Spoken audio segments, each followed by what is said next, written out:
Hello friends, welcome to रोशन की class YouTube channel. दोस्तों, आज की इस वीडियो में एक बार फिर से आप सभी का बहुत बहुत स्वागत है। दोस्तों, आज की इस वीडियो में हम देखेंगे विज्ञान विषय की पाठ्य योजना। बस वीडियो स्टार्ट करने से पहले बस आप लोगों के लिए एक छोटी सी इन्फॉर्मेशन है कि अगर आप लोग इनाम जीतना चाहते हैं, रोशन की क्लास यूट्यूब चैनल के मर्चेंडाइज जीतना चाहते हैं, तो आप लोगों को एक छोटा सा काम करना है। यहाँ पे कंटेस्ट स्टार्ट कर दिया गया है यहाँ पे रोशन की क्लास यूट्यूब चैनल पे, जो कि हर महीने लगातार चलता रहेगा और हर महीने की 25 तारीख को आप लोगों के गिफ्ट जो भी जीतेगा यहाँ पे उसको उसके एड्रेस पे पहुँचा दिया जाएगा। एक छोटा सा काम करना है आप लोगों को। अगर आप लोगों के पास कोई भी लेसन प्लान है या फिर कोई भी माइक्रो टीचिंग से रिलेटेड किसी भी कौशल की आपके पास बने लिखे हुए कंटेंट हैं, तो आप उसकी फ़ोटो खींचिए और सामने दिख रहे हुए व्हाट्सएप नंबर पे या फिर मेल आईडी रोशन की क्लास यूट्यूब चैनल रोशन की क्लास @gmail.com पे भेज दीजिए। व्हाट्सएप नंबर पे भी भेज सकते हैं और मेल पे भी भेज सकते हैं, जहाँ पे आपको सुविधा लगे। जिसके भी सबसे अच्छे लेसन प्लान होंगे या फिर जिसके भी सबसे अच्छे माइक्रो टीचिंग से रिलेटेड कंटेंट होंगे, उसको हर महीने की 25 तारीख को आप लोगों को इंस्टाग्राम पे अनाउंस कर दिया जाएगा कि विनर कौन है और उसको इनाम उसका पहुंचा दिया जाएगा। ठीक है, तो इतना इन्फॉर्मेशन था। आशा करता हूँ आप लोगों को अच्छा लगा होगा मेरा इनिशिएटिव। अब चलते हैं, आज की वीडियो देखते हैं। सबसे ऊपर आप जिस पेज पे पाठ्य योजना बनाना स्टार्ट करेंगे, उस पेज पे आप सभी को पता है कि यहाँ पे इस तरीके से पाठ्य योजना संख्या लिखा जाता है। उसके बाद आपको विद्यालय का नाम लिखना है। कक्षा हमारी है 9वीं, विषय है हमारा सामान्य विज्ञान यानी कि विज्ञान। उसका दिनांक लिखना होता है, जिससे ये पता चलता है कि आपने किस डेट पे कौन सी पाठ्य योजना पढ़ाई थी। कालांश यहाँ पे प्रथम, द्वितीय, तृतीय यानी कि किस पीरियड में आप जा रहे हैं इस चैप्टर को पढ़ाने के लिए, और समय अवधि यहाँ पे 30 मिनट का है। ठीक है, इसके बाद आप देख सकते हैं आपको प्रकरण लिखना होता है। प्रकरण हमारा है भारत में विज्ञान का विकास। इतनी सारी चीज़ें लिखने के बाद आपको यहाँ पर लिखना होता है शिक्षण उद्देश्य और अपेक्षित व्यवहारगत परिवर्तन। अगर इसके पहले आपके कॉलेज में सामान्य उद्देश्य लिखने के लिए भी कहा जाए तो सामान्य उद्देश्य भी लिख सकते हैं आप। और सामान्य उद्देश्य लिखने में सबसे अच्छी बात यह है कि अगर पहले आप विज्ञान की पाठ्य योजना बना चुके हैं तो सामान्य उद्देश्य के सामने पूर्ववत लिख दीजिएगा, यानी कि पहले जो आप सामान्य उद्देश्य यूज लिखे हुए हैं वही सारी चीज़ें यहाँ पर आप यूज कर सकते हैं। इसका मतलब ये होता है कि सामान्य उद्देश्य आपका विषय के अनुसार बदलता है। एक विषय है, अगर आपका विज्ञान विषय है तो आपका सभी विज्ञान विषय के जितने पाठ्य योजना बना रहे हैं उसमें सेम ही होगा। इसमें बस आपको 5 से 6 पॉइंट लिखना होता है और मैक्सिमम 8 से 10 पॉइंट। इसके बाद आपका आता है शिक्षण उद्देश्य, या इसी को कहते हैं विशिष्ट उद्देश्य। विशिष्ट उद्देश्य में आपके कम से कम 5 से 6 पॉइंट आते हैं। इसमें देखिए, पहला है ज्ञानात्मक उद्देश्य, और विशिष्ट उद्देश्य का मतलब होता है आपका जो टॉपिक है उसको पढ़ाने के बाद बच्चों में क्या क्या विकास होगा, वो क्या क्या सीखेंगे। तो यहाँ पहला हेडिंग है ज्ञानात्मक। इसमें देखिए लिखा गया है अपेक्षित व्यवहारगत परिवर्तन में, कि आप क्या अपेक्षा करते हैं बच्चों में क्या व्यवहार परिवर्तन होगा।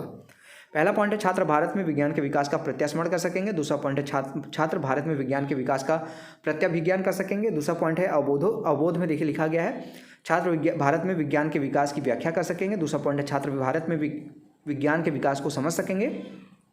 तीसरी हेडिंग है ज्ञानोपयोग।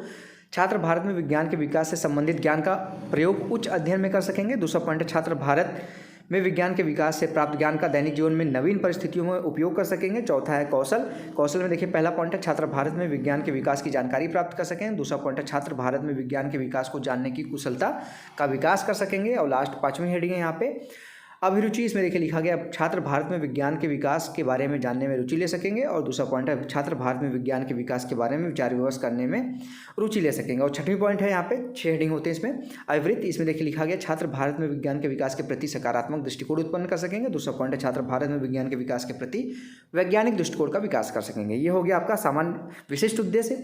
इसके बाद आता है आपका शिक्षण सहायक सामग्री, जिसमें आप जो भी सामग्री यूज करेंगे शिक्षण कार्य करते समय 30 मिनट की क्लास में, वो सारी चीज़ें यहाँ पर लिखनी होती हैं। तो इसमें देखिए लिखा गया लपेट फलक, चौक, डस्टर, संकेतक एवं समस्त कक्षोपयोगी शिक्षण सहायक सामग्री। नेक्स्ट हेडिंग आपका आता है यहाँ पे पूर्व ज्ञान।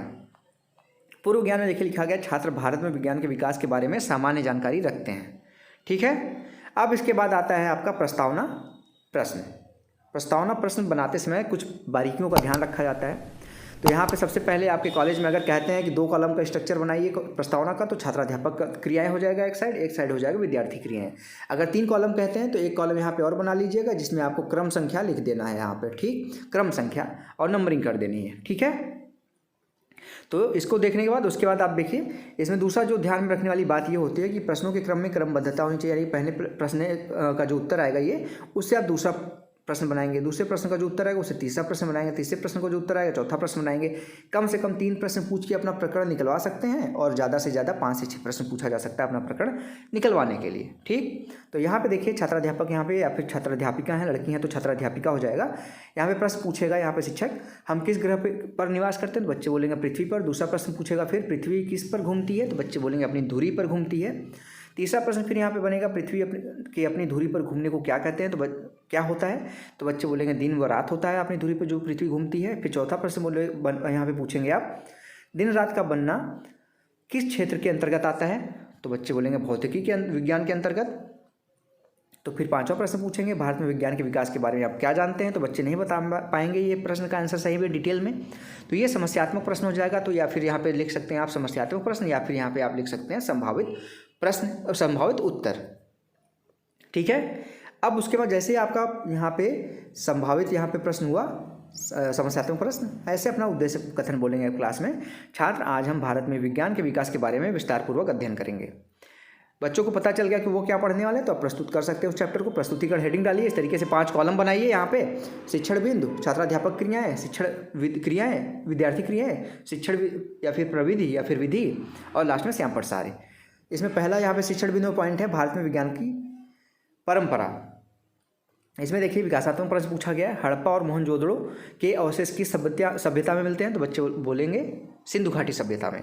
दूसरा प्रश्न है, सिंधु घाटी सभ्यता की खुदाई किसकी देन है? बच्चे बोलेंगे विज्ञान की देन है। तीसरा प्रश्न फिर पूछेगा यहाँ पे छात्राध्यापक, भारत में विज्ञान की यहाँ पे परंपरा के बारे में आप क्या जानते हैं? नहीं बता पाएंगे, संभावित उत्तर हो जाएगा। प्रश्नोत्तर विधि थी तो प्रविधि वाले कॉलम में लिख दीजिए प्रश्नोत्तर भी यहाँ पे प्रविधि।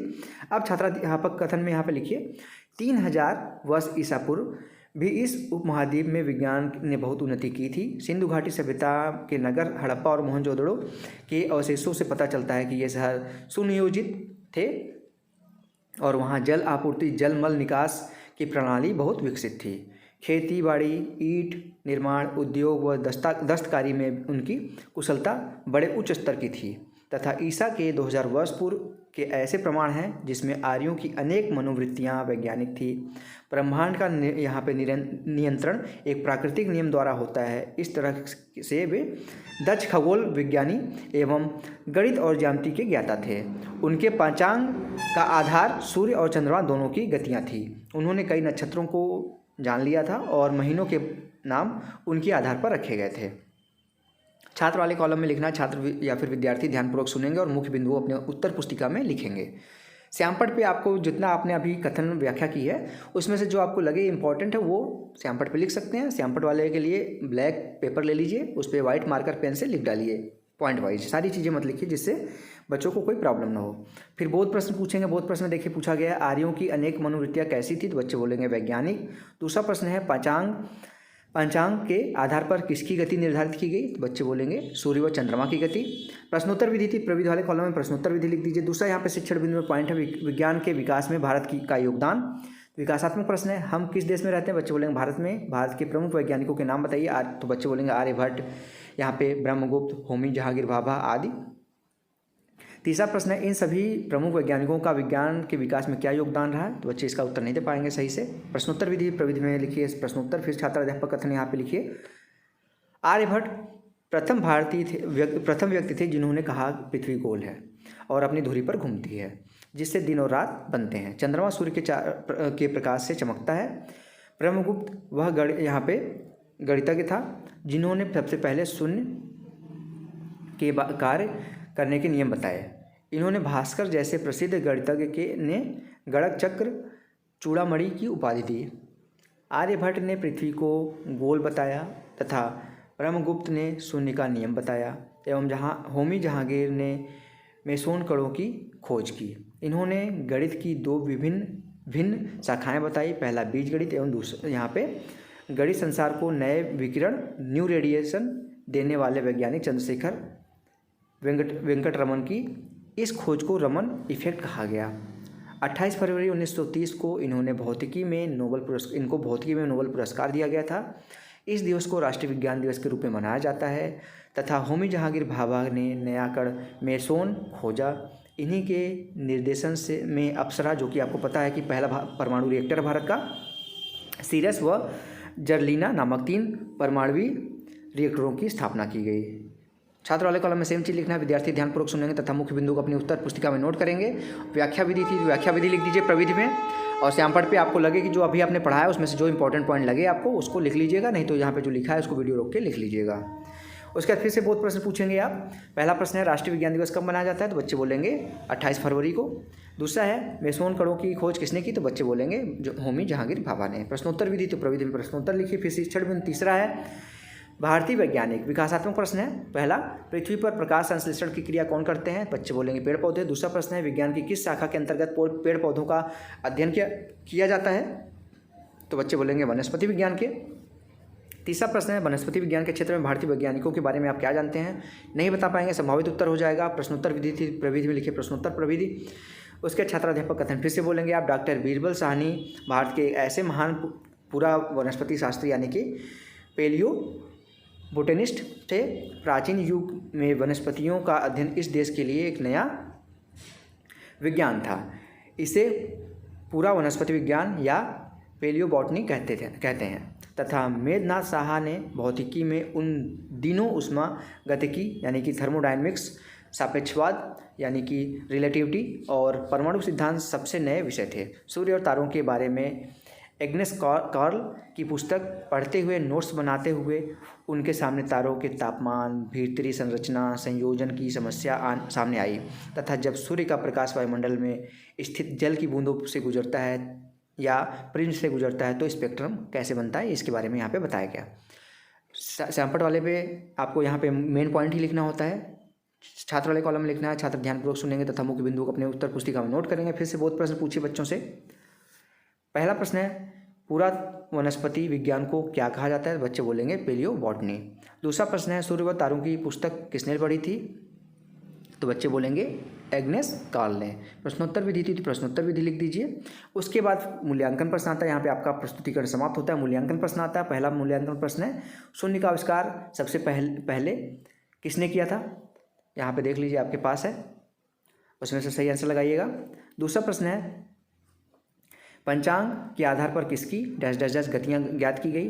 तीसरा प्रश्न है डॉक्टर साहनी भारत के एक महान पुरा वनस्पति शास्त्री थे, सही या गलत आपको बताना है। चौथा प्रश्न है पृथ्वी को गोल सर्वप्रथम किसने बताया था। पांचवा प्रश्न है सिंधु घाटी सभ्यता में किस नगर के अवशेष मिले थे। अब लास्ट में आता है यहाँ पे हेडिंग गृह कार्य। गृह कार्य में देखिए लिखा गया है, पहला गृह कार्य दिया गया बच्चों को विज्ञान के विकास में भारत का योगदान कैसा रहा इसके बारे में लिख के ले आना है। और दूसरा डॉक्टर बीरबल साहनी के अनुसंधान किन क्षेत्रों में उपयोगी सिद्ध हुए। तो ये हो गया गृह कार्य। इसी के साथ हमारा लेसन प्लान समाप्त होता है। नीचे है पर्यवेक्षक टिप्पणी, तो यहाँ पे आप जैसे पढ़ाए होंगे वहाँ पे सही गलत जो भी सुझाव होगा पर्यवेक्षक आपको सुझाव देगा, साइन करेगा। तो ये था आज का लेसन प्लान। अगर आज का लेसन प्लान आप लोगों को पसंद आया तो प्लीज़ इस वीडियो को लाइक करना मत भूलिएगा। और जो मैंने आपको स्टार्टिंग में बोला, अगर आप लोग रोशन की क्लास यूट्यूब चैनल से जुड़ना चाहते हैं, इनाम जीतना चाहते हैं, तो सिर्फ आपको एक छोटा सा काम करना है। सामने दिख रहे व्हाट्सएप नंबर पे आपको अपने बनाए गए खुद के द्वारा लिखे गए नोट्स जो भी आपने लेसन प्लान के बनाए हैं या फिर सूक्ष्म शिक्षण पाठ्य योजना के जो भी हों, एक दो जो भी हों, उसका आप फोटो खींचिए और व्हाट्सएप नंबर पे जो अभी सामने दिख रहा है उस पर या फिर मेल आईडी rosanki class@gmail.com पे आप भेज दीजिए। हर महीने इंस्टाग्राम पे जुड़ जाइए। इंस्टाग्राम पे जुड़ने से आपको ये फ़ायदा होगा कि जो भी इनाम जिसको मिलेगा इंस्टाग्राम पे मैं वहाँ पे फ़ोटो अपलोड करूँगा उसका और उसके बारे में बताऊँगा। तो हर महीने के 25 तारीख को वहाँ पे इनाम दिया जाएगा।